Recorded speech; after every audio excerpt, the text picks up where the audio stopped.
নমস্কাৰ সকলোলৈকে। আজি আমি লাভা Z35 যোনটো মোবাইল আছে তাতে পোৱা তিনিটা ইছ্যু সলভ কৰিবলৈ চেষ্টা কৰিম।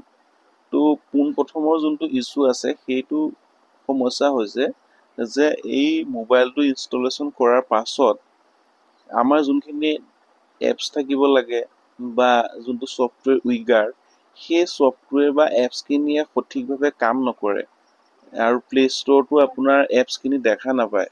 তেনে ক্ষেত্ৰত কি কৰিব লাগিব সেইটো প্ৰথম।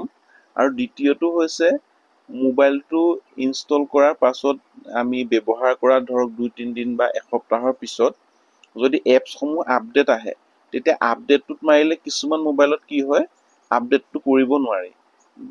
তেতিয়া আমি যদি প্লে ষ্টৰলৈ যাওঁ প্লে ষ্টৰত এপছখিনি নেদেখায়, তো তেতিয়া আমি কেনেকৈ কৰিব লাগিব। আৰু তৃতীয় সমস্যাটো হৈছে যেতিয়া আমি মোবাইলটো ব্যৱহাৰ কৰাৰ ধৰক 2-3 দিন পাছত আমি দেখা পাওঁ যে মোবাইলটো ব্ৰাইটনেছটো মানে জ্বলি থকাৰ নিচিনা হয়। ধৰক আপুনি ৰাতি মোবাইলটো থৈ দিছে, তো তেতিয়া কি হয় আন্ধাৰত ডিছপ্লেখনত এটা ব্ৰাইটনেছ আহি থাকে। আৰু তেনে ক্ষেত্ৰত অকণমান সকলোৱে শংকা ভয়ো কৰে কি বা হ'ব মোবাইলটো। তো সেই সমস্যাটোৰ বিষয়ে কেনেকৈ সমাধান কৰিব লাগে সেইটো বিষয়ে আমি ইয়াতে আলোচনা কৰিম। আৰু এই তিনিটা মেইন ইছ্যু আছে, এই তিনিটা ইছ্যু মানে এই মোবাইলটোৰ ক্ষেত্ৰত দেখিবলৈ পোৱা যায়। এনেকুৱা নহয় যে এই টিপছ কেইটা আপোনালোকে শিকি লোৱাৰ পিছত এইটো মোবাইলৰ ক্ষেত্ৰতে প্ৰযোজ্য হ'ব, বেলেগ মোবাইলৰ ক্ষেত্ৰতো হয়তো প্ৰযোজ্য হ'ব পাৰে। তো শিকি ল'লে আপোনালোকৰ লাভ হ'ব। তো এতিয়া আমি সেই টিপছ কেইটা ফ'ল' কৰিব আৰু ভিডিঅ'টোলৈ আমি আগবাঢ়িছোঁ। এইটো আমাৰ ফাৰ্ষ্ট ইছ্যু, যোনটো এপছ আৰু প্লে ষ্টৰে কাম নকৰে ইনষ্টল কৰাৰ পিছত মোবাইলটো। তো এইটো কেনেকৈ সমাধান কৰিম এইটো চাওক। প্লে ষ্টৰত একো নাই, এপছটো উইগাৰটোৱে কাম নকৰে।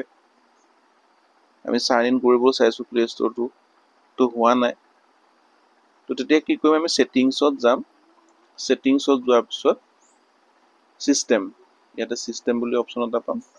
ছিষ্টেমত গৈ ৰিছেট অপশ্যনত erase data, erase all data তাতে ক্লিক কৰিম।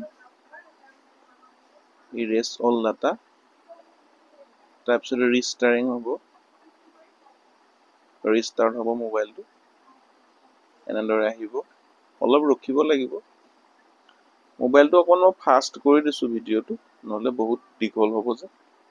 তাৰপিছত আকৌ মোবাইলটো ইনষ্টলেশ্যন কৰিবলৈ আহিব ফাৰ্ষ্টৰ পৰা, এনেকৈ নেক্সট কৰিব, ইউজ মোবাইল ডাটা। তো ইনষ্টলেশ্যনৰ প্ৰচেছটো ছেমেই হয়, অকণমান ৱেইট কৰিব।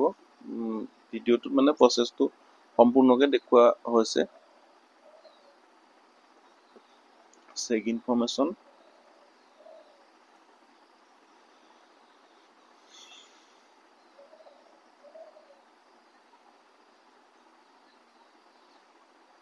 Device belongs to admin, get ready.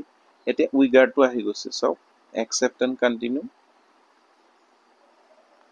তো প্ৰথমতে উইগাৰটো অহা নাছিলে, তো ছফ্টৱেৰ ইছ্যু আছিল সম্ভৱ।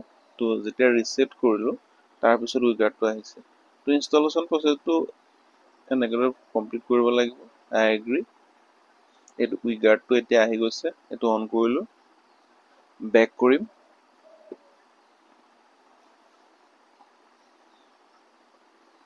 এইটো মোবাইলটো বৰ্তমান অন হৈ গ'ল। এতিয়া আমি প্লে ষ্টৰত যাম। প্লে ষ্টৰত এপছখিনি আহি গৈছে চাওক। এতিয়া বৰ্তমান মোবাইলটোৰ ইছ্যুটো ছল্ভ হৈ গ'ল। আৰু ৰিছেট কৰি দিয়াৰ লগে লগে সমস্যাটো আমাৰ সমাধান হৈ যায়। তো এতিয়া এপছখিনি যিখিনি আছে ধৰক এইটো আমি আপডেট কৰি ল'ব পাৰিম। এইটো এপছ আমি আপডেট দিছোঁ, মোবাইল যিহেতু এইটো এপছ আছেই, এই আপডেট হৈ আছে। অপেন কৰিছোঁ, অপেন কৰাৰ পিছত এপছে ধুনীয়াকৈ কাম কৰিছে। open next login কৰিছো ইংলিছ এই লগইনটো এই কাৰণে কৰিছো ইয়াতে লাষ্টত এখন স্ক্ৰীন আহে সেইখন অকমান কনফিউজন এটা থাকিব পাৰে কাৰবাৰ এই স্ক্ৰীনখনত এটা যোনটো প্ৰথম অপচনটো ক্লিক হৈ আছে তাত নিয়ম অপচনটোত আমি ক্লিক কৰিব নালাগে উইথাউট এন একাউণ্টটোত অপচনটোত ক্লিক কৰিলে আমাৰ এইটো পেজ আহি যাব তো এইটো আছিল আমাৰ ফাৰ্ষ্ট ইছ্যু এতিয়া আমি সলভ কৰিম সেকেন্ড ইছ্যুটো যোনটো এপ আপডেটত ইছ্যু আহে ইয়াতে আমি যেতিয়া প্লে ষ্টৰত যাম তেতিয়া কি হয় এপছ খিনি শো নহয় তো তেতিয়া আমি কেনেকৈ সেইটো সমাধান কৰিব লাগে এইটো আলোচনা কৰিছো এনেকৈ আহিব ধৰক এইটো এপছটো আমি চলাইছো নহয় আপডেট কৰিব নোৱাৰিম তো কি কৰিব লাগিব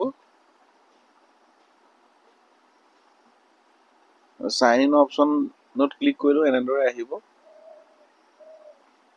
তো তেতিয়া আমি কি কৰিম উইগাৰ্ড যোনটো সফটৱেৰ আছে তাতে যাম তাতে এটা অপচন পাব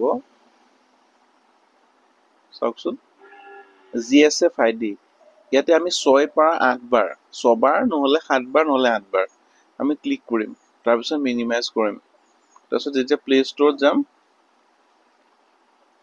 চাওকচোন আহি যাব তেতিয়া যদি নাহেও আকৌ এবাৰ কৰি চাম তেতিয়া নিশ্চয় আহি যাব এইটো আছে সেকেন্ড ইছ্যু এতিয়া থাৰ্ড ইছ্যুটোলৈ আমি আহিছো তো থাৰ্ড ইছ্যুটোত কি হ'ব আমাৰ যোনটো মোবাইল আছে মোবাইলৰ ডিসপ্লেখন ব্ৰাইটনেছটো আপুনি দেখা পাব ডিসপ্লেখন জ্বলি থকাৰ নিচিনা লাগিব তো সেইটো আমি কেনেদৰে সমাধান কৰিম তো এইখন চাওকচোন মোবাইলটো চাওক ৰাতি এনেদৰে দেখা পাব এটা পোহৰ থাকিবই মোবাইলটো আৰু তাৰ ফলত কি হ'ব চাৰ্জটো বেছি খাব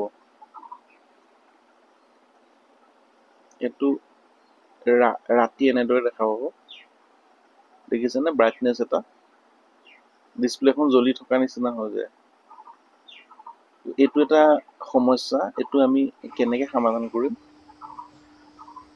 তো আমি এনেকৈ মোবাইলটো স্ক্ৰল ডাউন কৰিম তলত চাওকচোন এইটো অপচনত যাব পাৱাৰটো অফ কৰিব পাৱাৰ অফ শ্বাট ডাউন হৈ যাব মোবাইলটো শ্বাট ডাউন হোৱাৰ পিছত অন কৰিব অন কৰাৰ পিছত